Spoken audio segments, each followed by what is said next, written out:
Nagbabalik ang tulong ko, pasa mo Global, Vic Garcia po. At Abiling Garcia. Dadako na tayo sa ating tulong dagdag kaalaman. Ito po yung ating weekly mental exercise. Yes, kung saan humahanap tayo ng paraan para mas madagdagan ang ating kaalaman. Kapamilya, alam mo bang maraming tao ang malapit ng maubusan ng pag-asa?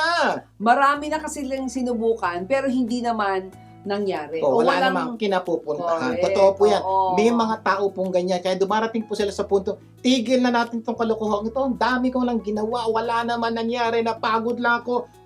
Tigil na. Ito ang problema. Pag tumigil sila, lalo talagang walang mangyayari.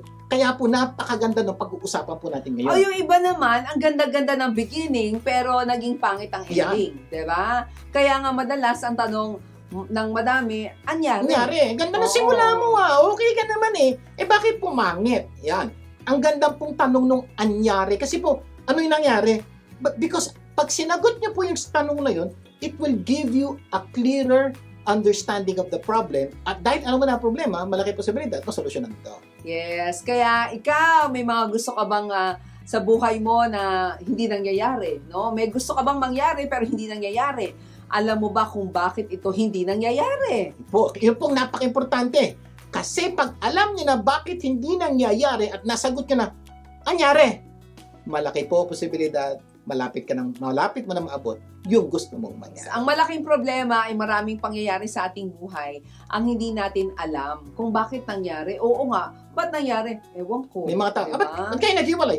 Wala lang, di ko nga alam. Ba't ka natanggal sa trabaho? Ba't nandiyan sa buhay mo? Hindi po, okay. Kung minsan po talaga hindi niyo po alam. Kaya po mangangailangan po kayo ng tulong ng ibang tao na tutulungan kayo aralin yung sitwasyon at pag nalaman natin dahilan, malaki po ang posibilidad makahanap kayo ng solusyon. At ang good news, pag-uusapan natin ngayon, ano-ano ang dahilan, bakit hindi nangyayari ang mga gusto nating mangyari. Sa ating episode na, mga gumuhong pangarap. ayaw po naming mangyari sa inyo yan. Gusto po Yes. namin mga natupad na pangarap. Okay?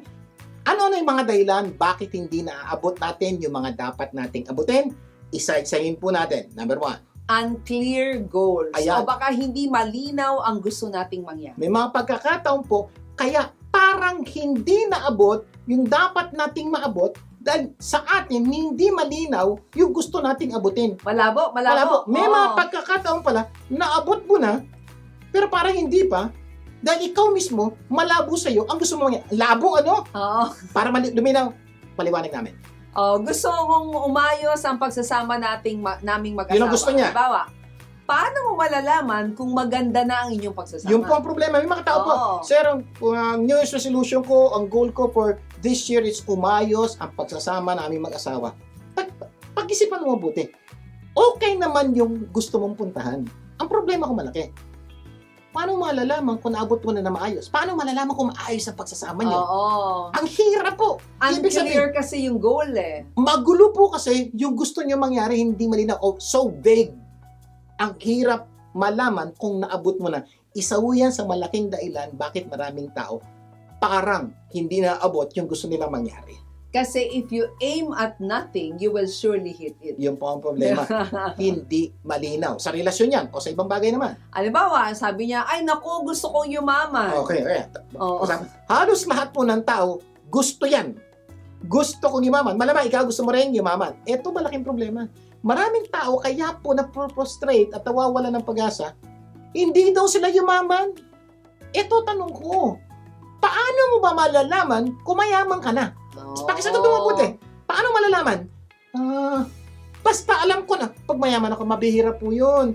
Kaya maraming tao, hindi po yumayaman dahil hindi nga nila alam kung mayaman na sila. Paano yung isa sinabi niya, kapag meron akong 10 million. 10 million pesos, o $1 million. mayaman na. Okay. Oo. Malinaw yun. Ang ganda nun. Sir, pag meron akong $1 million, mayaman ako. Malinaw. Unlike yung kabila. Pag mayaman na ako o yayaman ako, ito ang problema po kasi ng pagyaman. Subjective yan. Okay, gusto ko yumaman. May 1 million ka na. Normally, Mayaman ka na ba? wala kang sinabi ha. Nagka 1 million ka, mayaman ka na ba? Normally, pag may 1 million ka na, feeling mo hindi ka mayaman. Kasi feeling mo dapat 5 million. So pag nagka 5 million ka na, mayaman ka na. Hindi pa. Dapat 10 eh. Ang problema po, gumagalaw po yung basis nyo ng kayamanan. Kaya dapat bago kayo gumawa ng kahit ano, linawin nyo. paano mo ba malalaman kung mayaman ka na? Pag naabot mo yung 1 million, mayaman ka na. Ang tanong, kailan ka yayaman kung hindi ka nagsiset ng klarong goal? Yun po ang problema. Kaya po madalas hindi po naabot yung dapat nating abutin. Hindi malinaw yung gusto nating abutin. Dapat ang goal may simula at may katapusan. Yan pa isa. Para maging malinaw yung ating goal, dapat ito maging SMART goal or SMT goal. Yan. No? S for specific. Ano yung gusto mo? 1 million Yes. dolyar. O Yun. yung M, measurable. Dapat pwedeng sukatin. Maraming tao nagsasabi, mayaman ka na? Hindi pa next year. Next year. Ang problema, kailan mo ba sinet yung goal mo? Basta gusto ko yumaman, kailan? Hindi po, dapat pa mag-goal kayo ganito.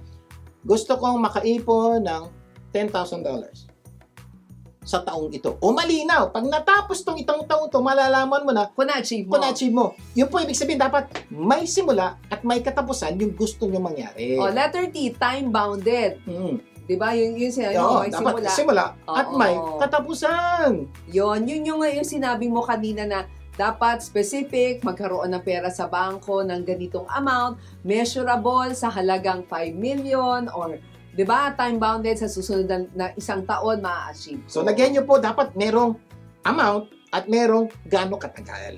Paano kung gusto niya bumaba ang timbang niya? Di mali, simple lang Oo. Okay, ano matimbang mo ngayon? 160. Oo. Ano gusto mo? 130. Ilang buwan? For 6 months. Ganun ko simple. Pababayin ko ang aking timbang from 160 to 130 susunod na 6 na buwan.